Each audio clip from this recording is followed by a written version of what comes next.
Hello, I'm Douglas Murray and welcome to Uncancelled History. Today I'm joined by Dr. Bill McClay to talk about Theodore Roosevelt. Dr. Bill McClay is the Victor Davis Hanson Chair in Classical History and Western Civilization at Hillsdale College.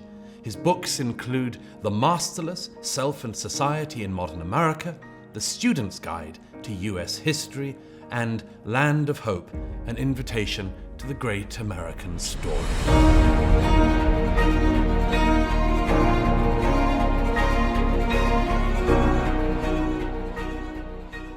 Dr. McClay, thank you so much for being with me. It's my pleasure to be here. Of the four giants of American history depicted on Mount Rushmore, our subject today would appear to be perhaps number 3 in the shooting gallery of our era. Theodore Roosevelt's statue was recently removed in New York, not far from where we're sitting, where it had been in front of the Museum of Natural History for a good century. What is it about Theodore Roosevelt which is attracting so much ire at the moment? Yes, and you know, one of the people who came out against the statue was his grandson. Yes. Great-grandson, who is the president of St. John's College, and a bit more an easy rider than a rough rider, I would say. But what a betrayal, you know. Yes. That, I think, adds to the piquancy of it all. He approved the removal of his great-grandfather's he spoke statue. out. He actually spoke out both ways, but very un-TR. You know, TR would be decisive, whatever was the case. But I think it's because he represented a more aggressive, in the best and maybe the worst sense of the words, but a more aggressive America, more self-confident America. And the statue itself can be taken as a representation of a kind of, to use the language of the day, white supremacy motif. Remind us of what the statue was. Well, the statues, he's surrounded by by Native Americans and by Africans and people of various non-white Anglo-Saxon Protestant origin, and clearly an equestrian pose, clearly superior to all of these, and of course it honors his role in as a natural historian, as the creator or as the benefactor of this museum, as he was of the Smithsonian and many other such institutions. But for his racial sins, he must die. That is the verdict. And of course, it's very odd because in some ways I'm not a huge fan of TR, but for entirely different reasons that the woke might find more attractive about him if they were willing to learn about him. We can maybe get into some of that. We will get into that.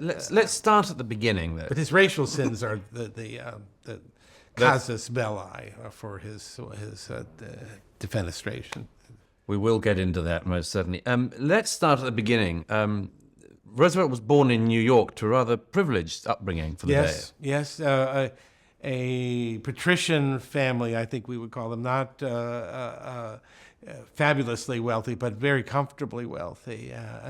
Not far from where we're taping this, in Chelsea, 20th Street, East 20th Street.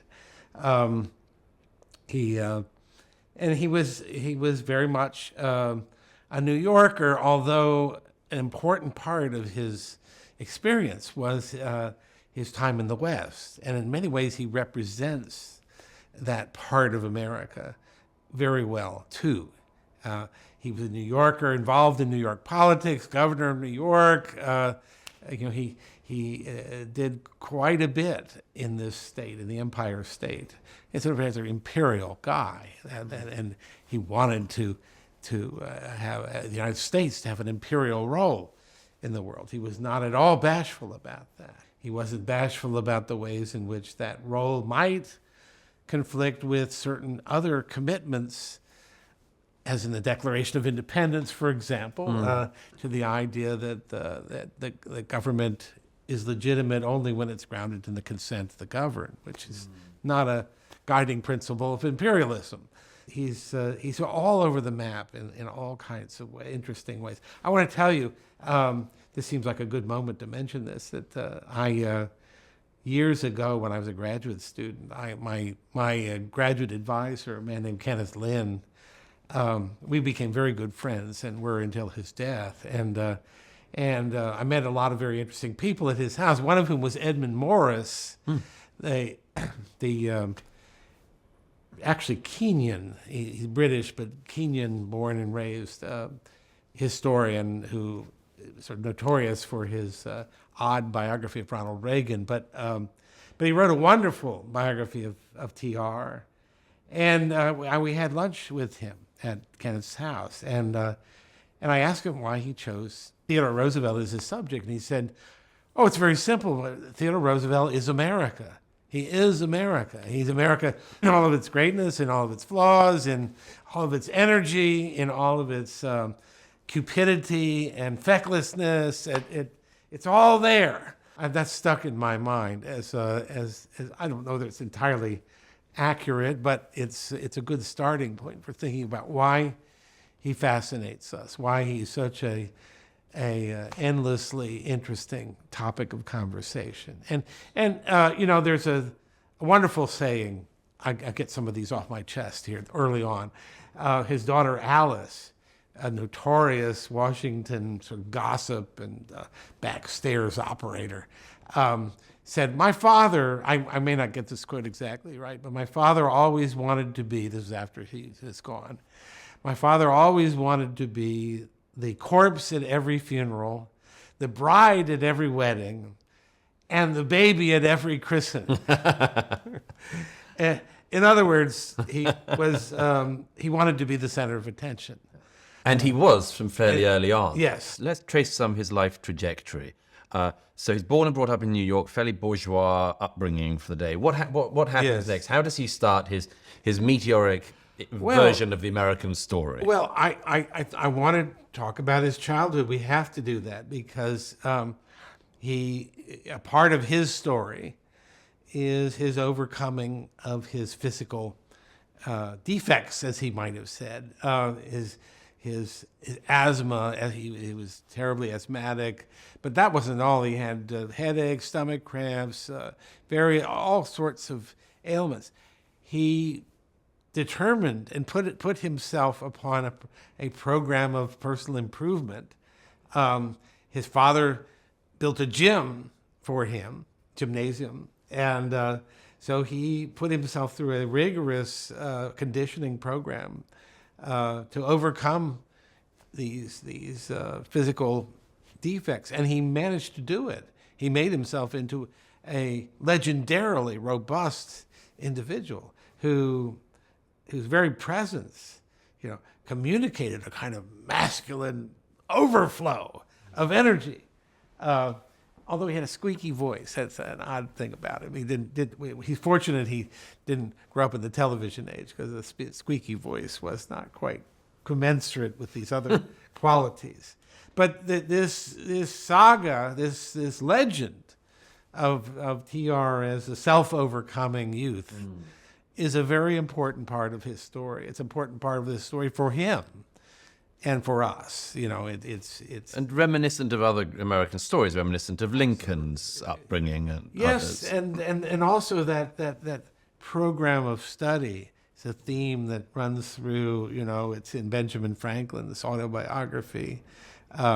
It's not all physical in Franklin's case, and then you see it parodied in Thoreau's Walden, and then it's in The Great Gatsby.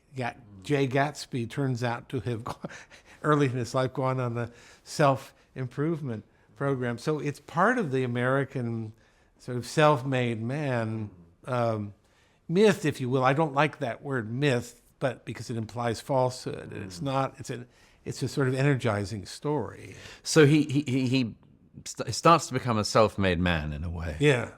How does he get going in his life? Which, in spite of having this privileged upbringing, he somehow never came across as a person who was sort of made it because he was privileged. Right. And in various ways, he saw to it that this wasn't the way he was seen. Did For he example, hide his privilege, as it were? No, and he didn't do the sort of the modern, postmodern thing of pretending he didn't have it, or by going and hanging out with starving children on the other side of the world. I mean, he wasn't into that at all. That kind of conspicuous philanthropy, or philanthropy in the sense of, I want you all to know how much I love humanity, what we now call virtue signaling. No. That wasn't him. No, that wasn't him at all. He was what in his day would have been called a muscular Christian.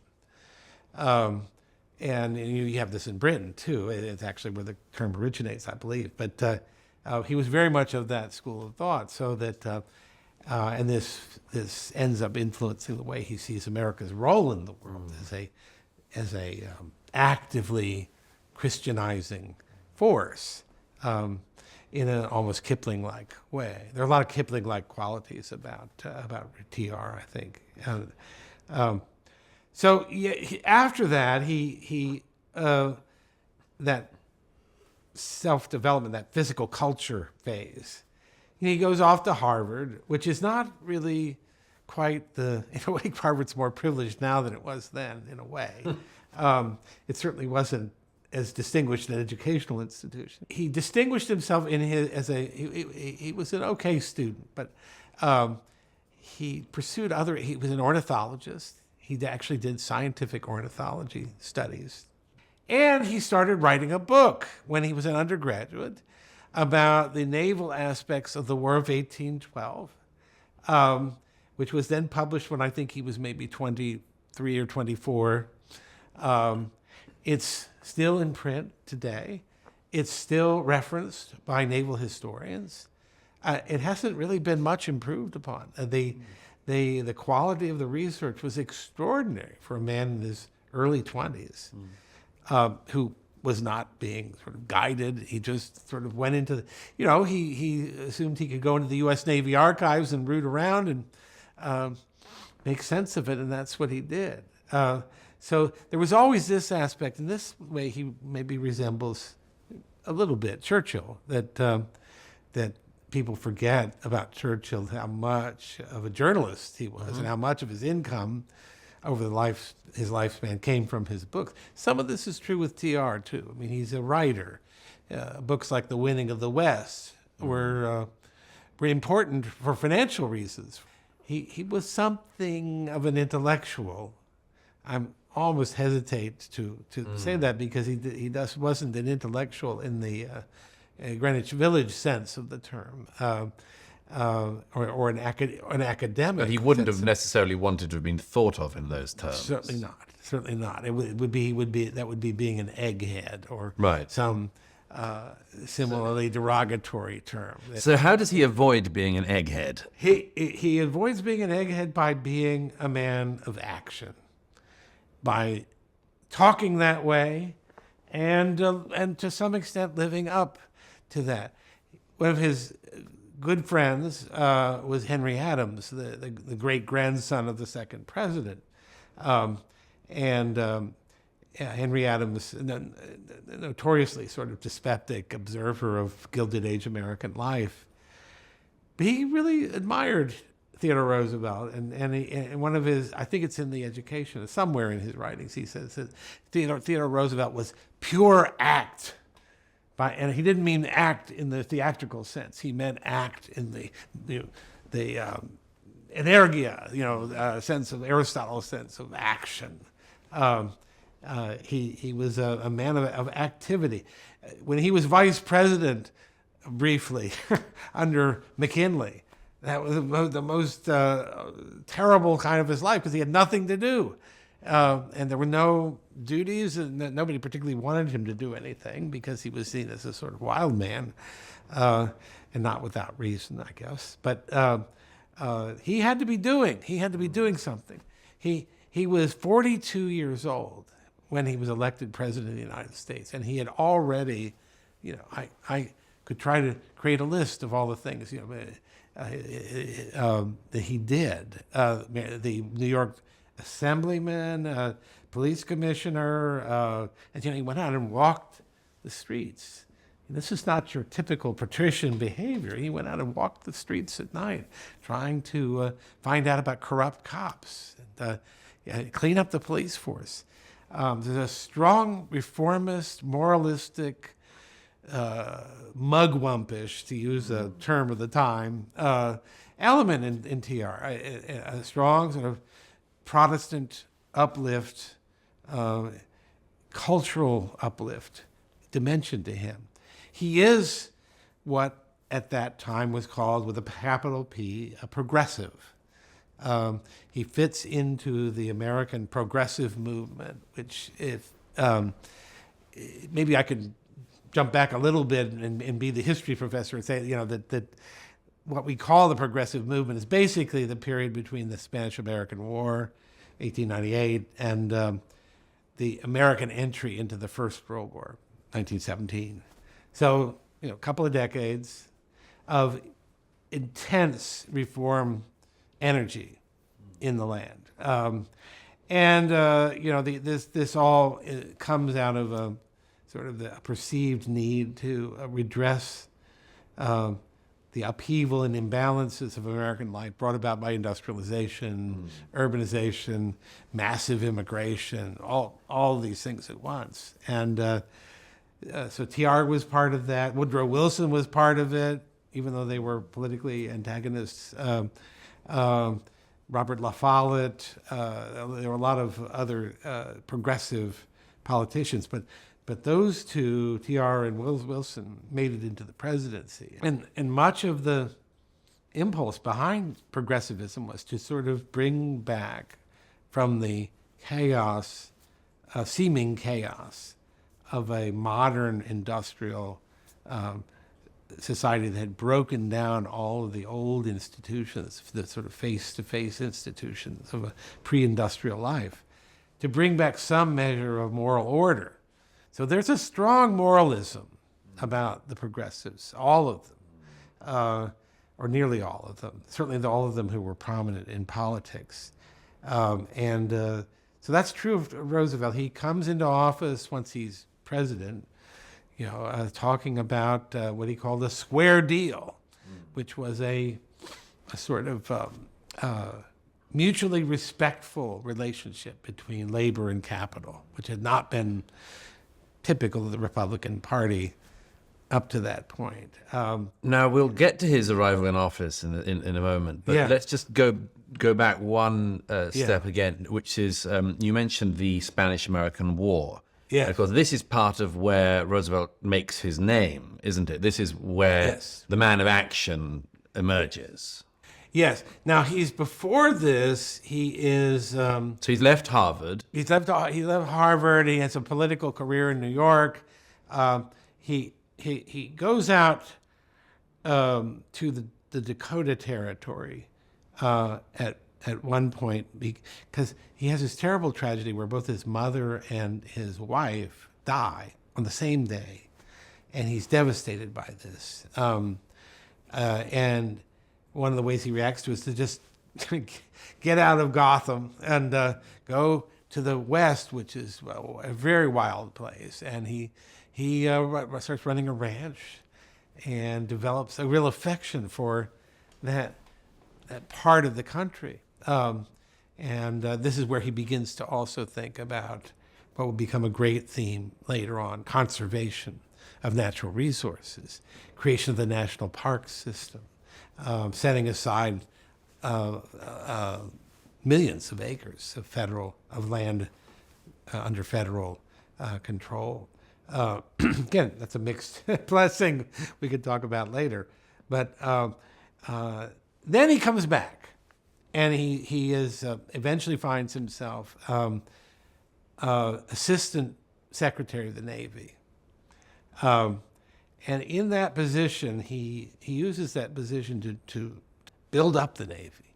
He's very much responsible for the transformation of the United States Navy in this time from a sort of mediocre regional pickup basketball kind of operation, the JV, as Obama might have said, to being a world-class impressive navy, one that the Great White Fleet sails around the world to sort of show off to the world. What does he do this for? What's his vision of Well, America? his eventual vision is that America is ready, the United States is ready to come into its own as one of the great powers of the world. Alfred Thayer Mahan, who wrote this famous book on the influence of sea power on history, and John Hay.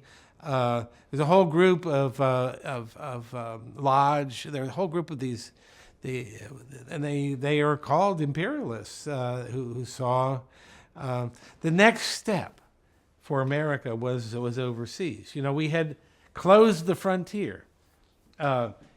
Frederick Jackson Turner wrote this famous essay about the closing of the frontier in 1893. So right around this time. How are these impulses, this frontiering, exploratory impulse that is so much, they argued, part of the American character, where's it going to go? Now we talk about going in space, but at that time, going abroad, seeking foreign possessions, foreign markets for American goods, China, the Far East, all of these things are of immense interest. So the acquiring of island bases in the Pacific for coaling stations in order to permit the Great White Fleet to have a worldwide presence. It's an important thing, I think, to dwell on for a second, that this was a period which America could make this choice or not. Yes. I mean, there were plenty of voices, plenty of Yes. people in America who didn't think America needed to have a sort of leading role in the world. No, there's a huge debate coming out of the Spanish-American War. The debate didn't really occur before the war, unfortunately. But it really had to do with what to do with the Philippines after we had defeated Spain. So let's roll back to how that happened quickly, the Spanish-American War. Oh, well, yes, it really had to do with American sympathy. It begins with American sympathy for Cuba, which was a Spanish colony close to our shores, and for the oppressive way the Spanish government, which by this point had lost almost all of the great empire that it had before the Armada. And there was a tension over this. And it really came about, I think, largely because there was an explosion of American battleship Maine in the harbor of Havana and destroyed. No one knows to this day exactly what happened, but of course the Roosevelt immediately seized on this to blame the Spanish, as did William Randolph Hearst and the American Yellow Press. And eventually McKinley couldn't stop the tide of public opinion, and so the nation went into war with Spain, and a war that lasted just a few months, and with almost no American casualties, and with the utter decimation of the Spanish fleet. And this was an era in which politicians were also soldiers, were also leading troops. And Roosevelt himself led a decorated unit. Yes, he left his bureaucratic job and formed this unit called the Rough Riders. And they, by the way, I was trying to think. He wrote an autobiographical account of his exploits in Cuba, and I forget who it was that said this, but some contemporary said the title of that should have been "Alone in Cuba," because he magnifies his role and his personal exploits almost beyond credibility. It's reminiscent of the famous Churchill line that history would be kind to him because he would write the history. Yeah, exactly, yes. And so anyway, but he does cut quite a figure in as a fighter. And may I bring up something that this goes back to the man of action that Henry Adams described him as. It's a theme that runs through a lot of his political rhetoric too.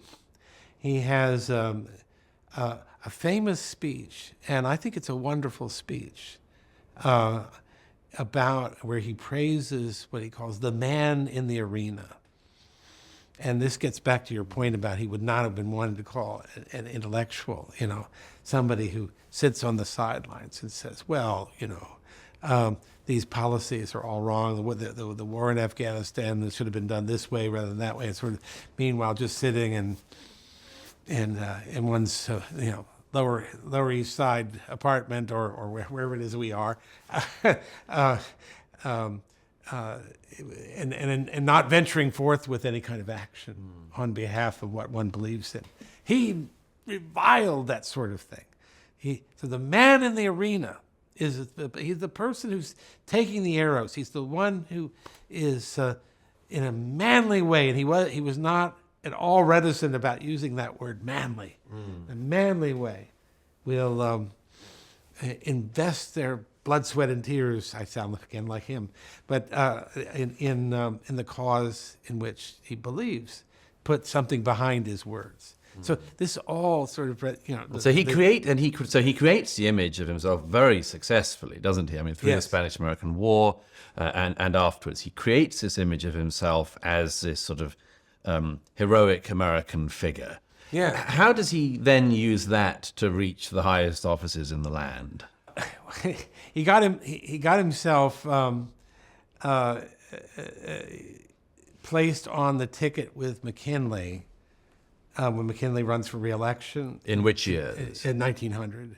1896 was the first, there's some misgivings. I mean, some misgivings about this, but it's felt that his energy and his celebrity would be helpful. His association with what was then seen as the success of the Spanish-American War. I really need to deal with the Philippine controversy before we go too much further. But so he's president just a few months. McKinley's assassinated. Roosevelt becomes president. So whether he would have been electable in his own right, hard to say.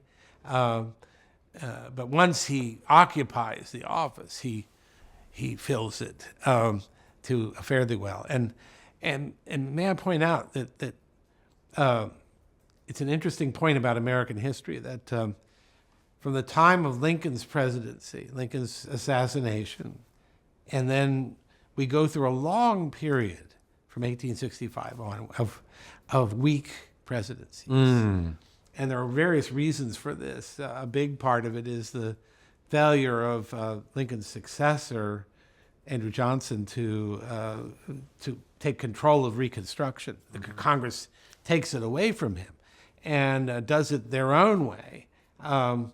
And by the time Reconstruction is ended, somewhat ignominiously, the power of the presidency is denatured, is declawed.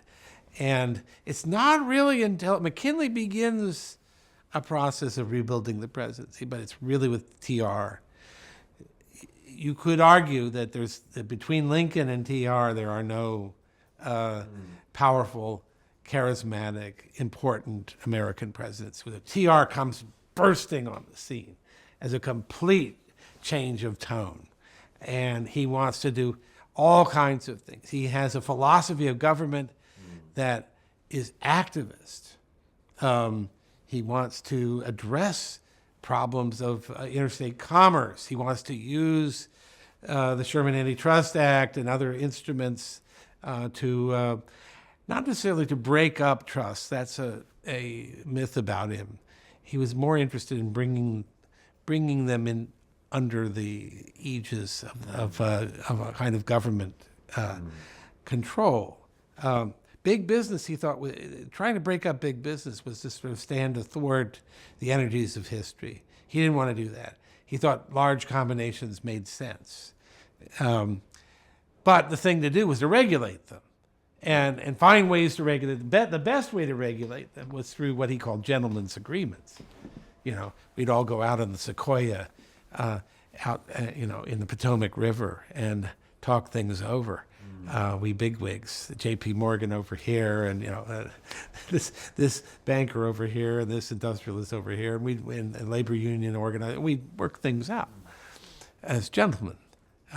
Strikes, no, they didn't like strikes, and or any of that kind of thing. But he was very good at working out more agreeable, more harmonious relationships between labor and capital. But he was willing to do that at the expense of the Constitution. Well, I was going to ask about this because the three people he's with on Mount Rushmore are, of course, famous constitutionalists, indeed, including the framers of the Constitution. What was Roosevelt's own attitude towards the Constitution and the founding? Well, there's a famous story. When in 1902 there was a coal strike, or being threatened, and winter is coming on, and Roosevelt sort of tries to get it resolved, and then he starts talking about just nationalizing the coal industry. Something unheard of in American history to do this. And when this is questioned, he says, the constitutionality of doing it. He says, to hell with the Constitution when the people need coal. And this did not get him run out of town to say this. But it was for him, it was not just a kind of devil-may-care attitude such as I'm afraid we see right now. There's a governing philosophy with him, which was of sorts. You may find this a rather thin philosophy, but he had what he called the stewardship theory of the presidency. And that was that the presidency was implicitly empowered to do anything for the national good, for the public welfare, public commonweal, that the Constitution doesn't expressly forbid. So it was a power grab for the presidency, but under the auspices of this notion of stewardship, that he was the ultimate steward of the Constitution. It's odd that people didn't see the Supreme Court in that way at that time. There was a opening for him to make that kind of assertion. Of course, there were strong constitutionalists who objected to this, but in general, I think this is true of all the progressives.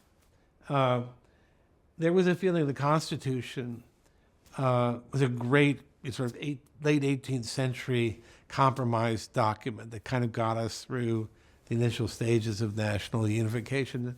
It was fine, but we shouldn't venerate it. We shouldn't see it as in some way permanent.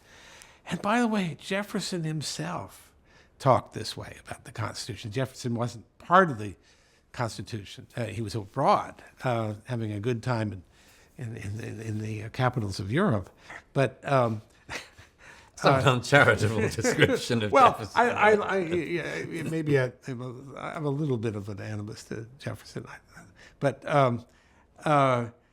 no, Jefferson could be very casual about the Constitution, and Washington did not expect the Constitution to last. He would be astonished it was still around. Lincoln, on the other hand, had a very different view. Lincoln venerated the Constitution. Lincoln's statesmanship was constantly geared towards the protection of the Constitution, the sustenance of the Constitution, which he saw as essential. So Roosevelt, who claimed to venerate Lincoln, did not see this. He had an ability to not see what he didn't want to see, and he did not see this aspect. And he was only a little over 100 years after the framing of the Constitution. It was relatively recent memories still. Oh, yeah. Relatively. As was the Civil War. As was the Civil War, indeed. And but the feeling of many progressives, and this is not an irrational view at all. It's actually many British observers took at the time that the Constitution had been fine for a decentralized agrarian republic. But America now was by the beginning of the 20th century, was a leading industrial power in the world. And all that had happened very quickly.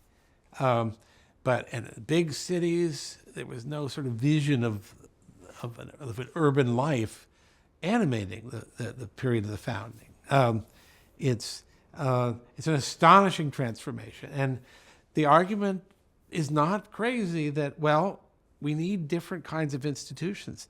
The Constitution is designed, above all else, to prevent the concentration of power, because the concentration of power results in corruption, in corrupt and even tyrannous use of power. So do everything you can to separate powers, division of functions between and among the branches of government, and make it as hard as you can for any one of those one branches to do something unilaterally. Always give one of the other branches some tool, some weapon to use to make it harder. Veto for the presidency, overriding a veto for Congress, constitutional amendments, and so on. So it's this Rube Goldberg mechanism of countervailing forces, and the progressive says, no, we need concentrated power, and this is Roosevelt's language. I'm the president, and all the power of this great nation in some way courses into my office and through me, and I want to use it. I don't want to be tied down by these petty restrictions. So there's a kind of disdain for the Constitution that only grows into his second term, and he is when he's re-elected in his own right. Yes, in his own right, indeed. So I think that's one way he is certainly different from Lincoln, his neighbor on Mount Rushmore. But one of the oddities about Roosevelt is, perhaps like Lincoln, that both political sides like to claim him. That is a very interesting observation, yes. We should get into why this is. You've used the term progressivism quite a lot, so let's do the left first. What are the things from Roosevelt that the left still today in America might admire, venerate, build upon? Activism, a belief in the preeminence of the national government and its responsibilities for the well-being. Obama liked to talk about Roosevelt being the sort of great-grandfather of national health care. On the centenary of one of Roosevelt's most famous speeches, it was in 2011 on centenary, Obama goes to the place where Roosevelt had spoken and tries to sort of pick up the mantle, basically. So the left, the left either likes or should like, if it was paying attention and not thinking obsessively about race, should like on a policy level a great deal about Roosevelt. He was one of the great debates in the 19th century was over whether the American nation should be a consolidated nation state in the European fashion or should maintain its federal system with the division of powers between and among states and localities. He was thoroughly a nationalist. When he came back, he finished the second term, went off to Africa on a safari, and left his hand-pointed successor, William Howard Taft, in office. He didn't like Taft, predictably, I think. Taft wasn't, he wasn't enough of a conservationist in various other ways. And so he comes storming back, starts giving speeches. And he's clearly going to contest the Republican nomination in 1912. And one of them he gives in Kansas at, I believe it's at Potawatomi, which is John Brown made famous in a grisly way. It's called The New Nationalism. That's what we named the speech. This is a speech in 1911. Yeah. Well, it's 1910. 1910. But it's before he's announced as a candidate. And he presents this image of the nation as a and this is a very left trope. It's a marching army, that we sort of sacrifice the particulars of individualism and individuality. You think of him as an individualist, but in this way he wasn't. We sacrifice those things to the common weal, to the imperatives of this sort of marching army, in which we are bound together by exclusively by our American identity. He was very much an opponent of the idea of hyphenated identities, Italian American and sort of thing. It was just America. Yeah. And he was very assimilationist in that way. That's another one of his contemporary sins, is his emphasis on assimilation. Although that's really not a fair criticism, but it is what it is. So to the extent that American liberalism in the 20th century has been about the ascendancy of national power, power centered in Washington, and increasingly in the administrative state that is extra-constitutional in character. Roosevelt was all for that kind of thing, and from the point of view of someone like me who thinks much of what's wrong with America now is that we've drifted away from our constitutional moorings and have this massive administrative state, which is answerable to no one and nothing. That this is something that Roosevelt deserves some of the blame for. But I think that the contemporary left would see him as just getting some of the credit for it.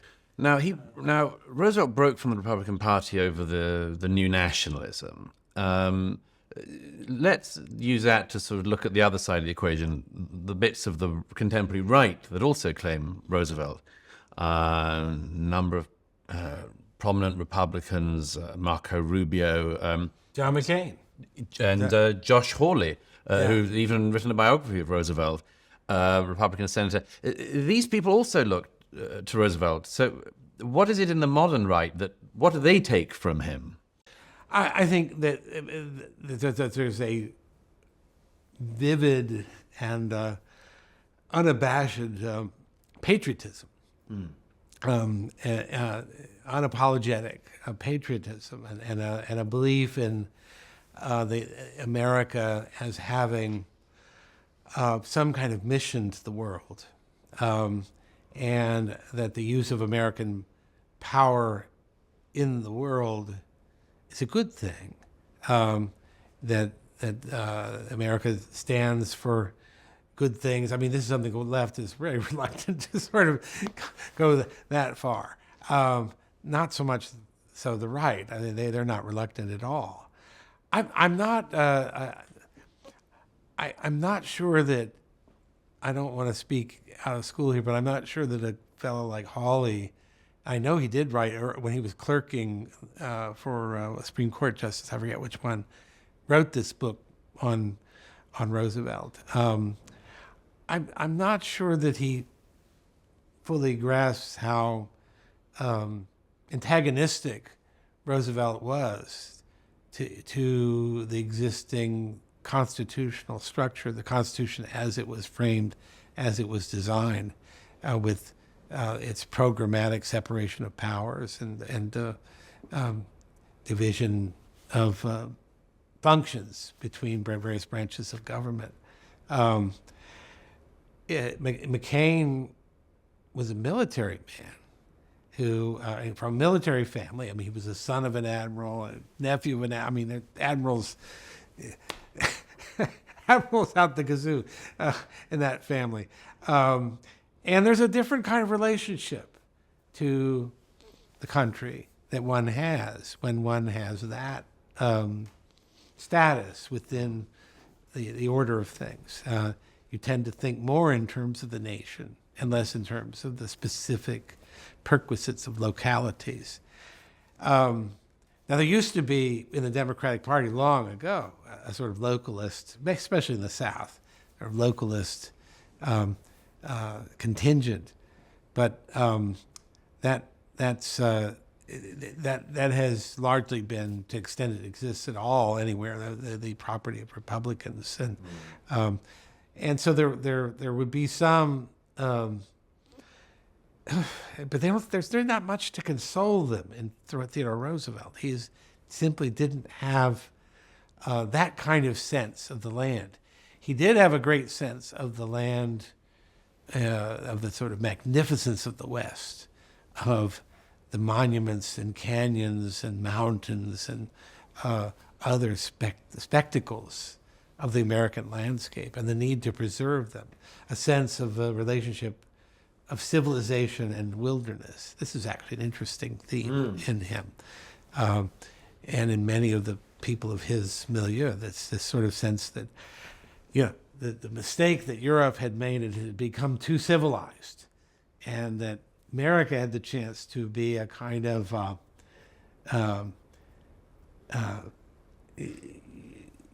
civilized country that nevertheless maintained a sort of relationship to the primal energies of an uncivilized or wild life. This is one of the things where the national parks comes from. And Roosevelt was a great advocate for football in its early days. And in football, the more bloody and cranial capacity diminishing, the better. He believed in football as a contact sport. He believed in football as a brutal sport. I mean, and wrestling. He actually took an interest in when efforts were made to sort of clean up some of these sports on the collegiate level. As president, in several cases he intervened and said, "No, you should keep the rules the way they are. This is what builds men.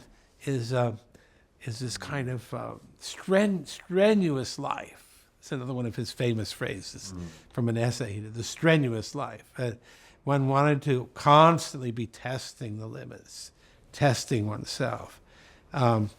He wouldn't be the kind of guy who at 42 would have decided to live off his fortune and move to Boca Raton and live on an estate. Right. Now, just to go back quickly to the new nationalism, what were the repercussions of that? How did that filter into American politics after his presidency? Oh, that's a good. I mean, because America starts to really get involved in the world. It does enter World War I in the end. Yes. And I think the new nationalism, he ran against Wilson in 1912. His platform was the new nationalism. Wilson's platform was called the New Freedom. And Wilson's idea at that time, it really ends up being more of a campaign theme than anything, is the need to break up large combinations, try to recreate as much as possible the economy of sort of Jacksonian America, and that kind of liberal individualism, rather than corporate, the increasingly corporate nature of the American economy. Once he was elected, that was all gone, and he started using the federal government. There was a imposition of an income tax and the Federal Reserve, not exactly a Jacksonian. Jackson would not have liked the Federal Reserve, just as he didn't like the National Bank. A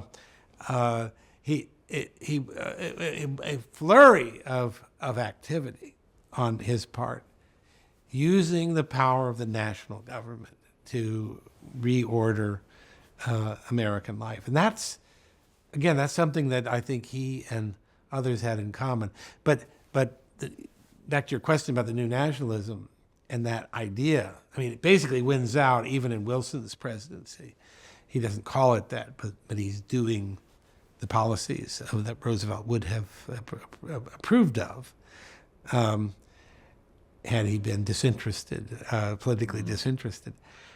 But it's really the war, an American entry into the war, World War One. World War One. You see a fantastic centralization of the economic activity of the country on a scale never seen before. The War Industries Board was an effort to, and war, of course, always has this effect. War, particularly in modern times, to centralize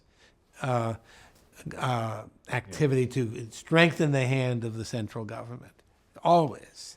And it was the United States in 1917 was no exception. So the federal government becomes more powerful, and the progressive idea of wouldn't it be nice if we had the ability to direct the economy, to have a command economy.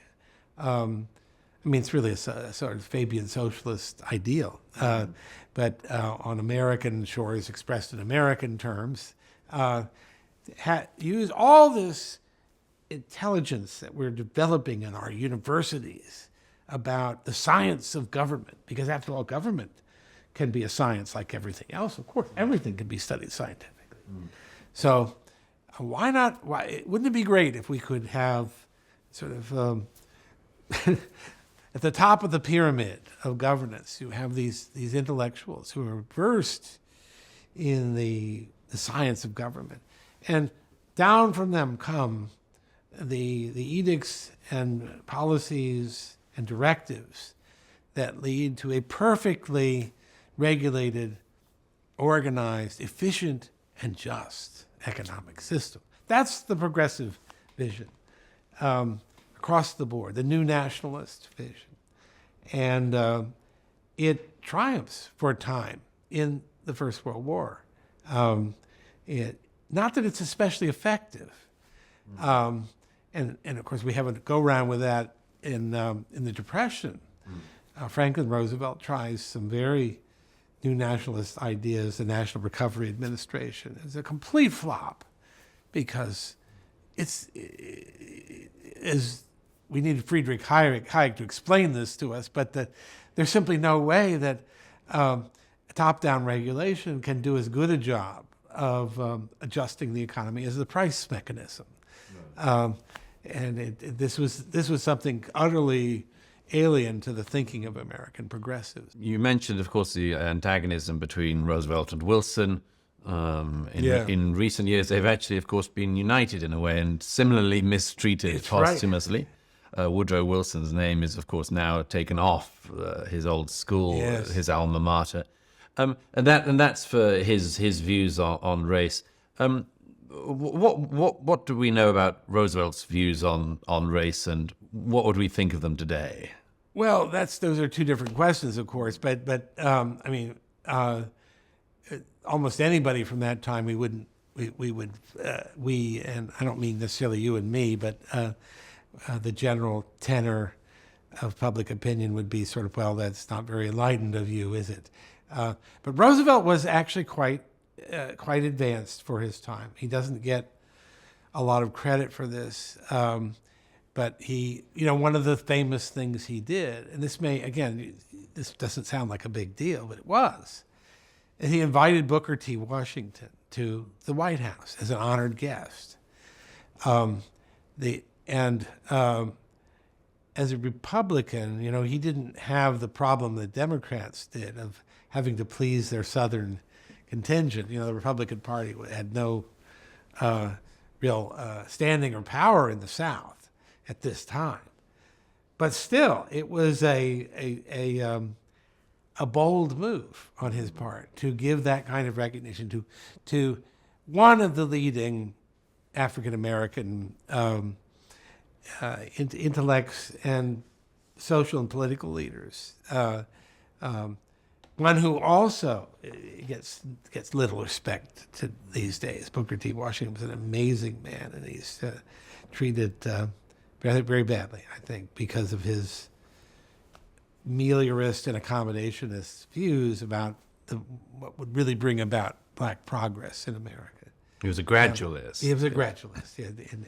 And people like W.E.B. Du Bois, who started the National Association for the Advancement of Colored People, were more flamboyant and more interested in legal solutions rather than economic ones. And you could be the judge which approach might have been better. What happens at the end of Roosevelt's life? How does his career in life end? Well, he's very unhappy with Wilson in a lot of ways, even if Wilson was doing things that he might otherwise have approved of if he could have been the one doing them. He very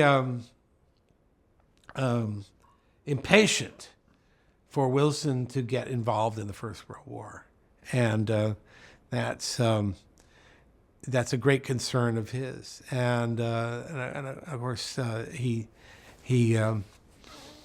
we don't know how he would have felt about something like the League of Nations. He's gone by then, but He dies in 1919. 1919.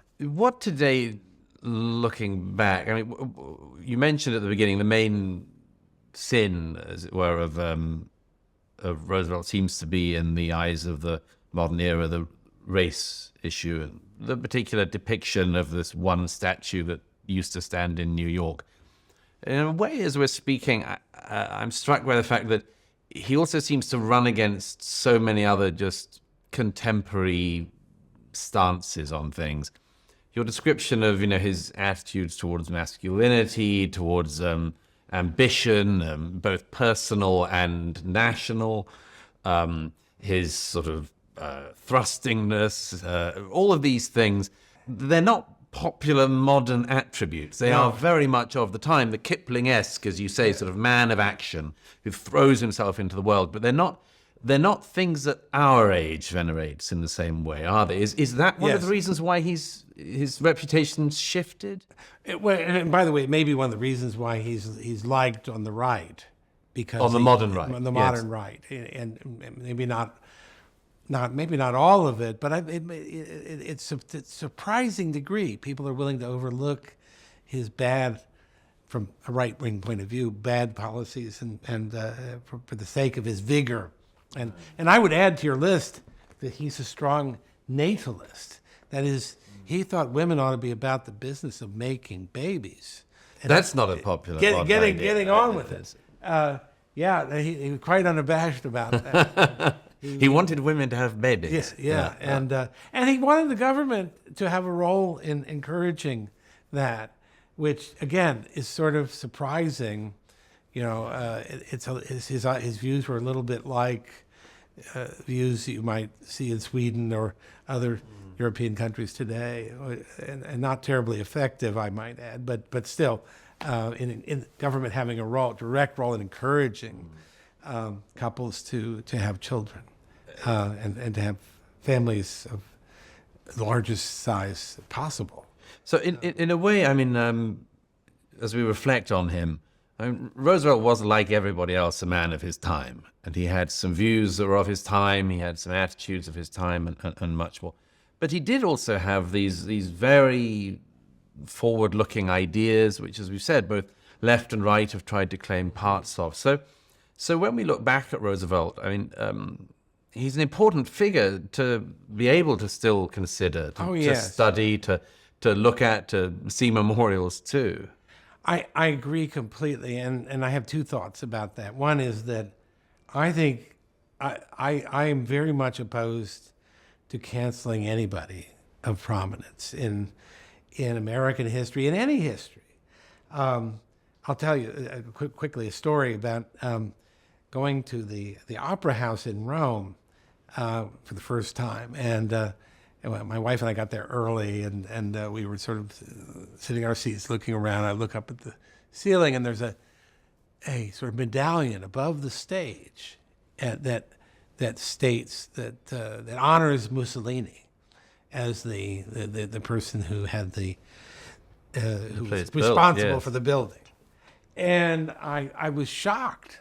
I thought, it hasn't been. This was about 10, 15 years ago, more than that actually.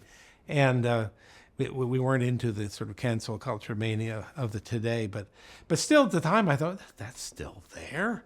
you know, and I thought about it, and I thought, you know, bravo, Right. for the Italians to own that, Right. that as part. It of their doesn't mean past. they approve it. It's just that's and- the person who and- built and it. I feel a little bit this way about some of the Confederate general statues when those started coming down. I saw the argument against them. I understand it, and I think it's a powerful argument. I think individual communities ought to be able to decide for themselves, and not have outsiders come in and pull their statues down. But anyway, I think Roosevelt, he's part of our past. There's all sorts of admirable, glorious aspects to him. There also are lessons to be learned from his errors and malfeasances, and he's simply a part of us.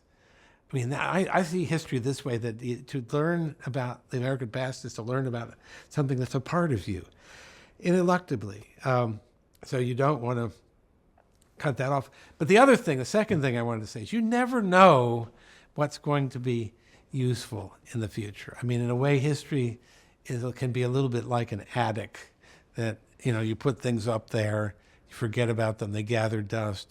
Then all of a sudden, you know, you realize, my God, this has something to say to me. You need it again. It says something I'm not getting out of the contemporary discourse. And I'll get, in the case of Roosevelt, you know, he left off, you know, at the end of his life, you know, he doesn't really have a voice. We don't know really what he would have thought about the emergence of the sort of League of Nations, United Nations style version of multinational, multilateral governance. What he would have thought about the EU even. But I suspect that his views would have been a little bit like what I understand to be the views of de Gaulle. That is that the Europe of the future should not be a Europe in which the distinctiveness of individual nations is blurred and melded down into some European whole, but it's going to be one in which the distinctiveness of the individual parts of the individual nations, of the individual cultures, is not only sustained but preserved, and I think that's how de Gaulle understood these things. He certainly didn't see France as assimilable to any other nation, and had the ability to extend that same vision to others. I think Roosevelt might well have been an American version of that if he had lived, and that we may find yet in his writings bits and pieces that we can incorporate into our thinking. So as we rummage through the attics of our past, we might still need Theodore Roosevelt. Yes. Dr. Bill McClay, thank you. Thank you very much. It's been a pleasure.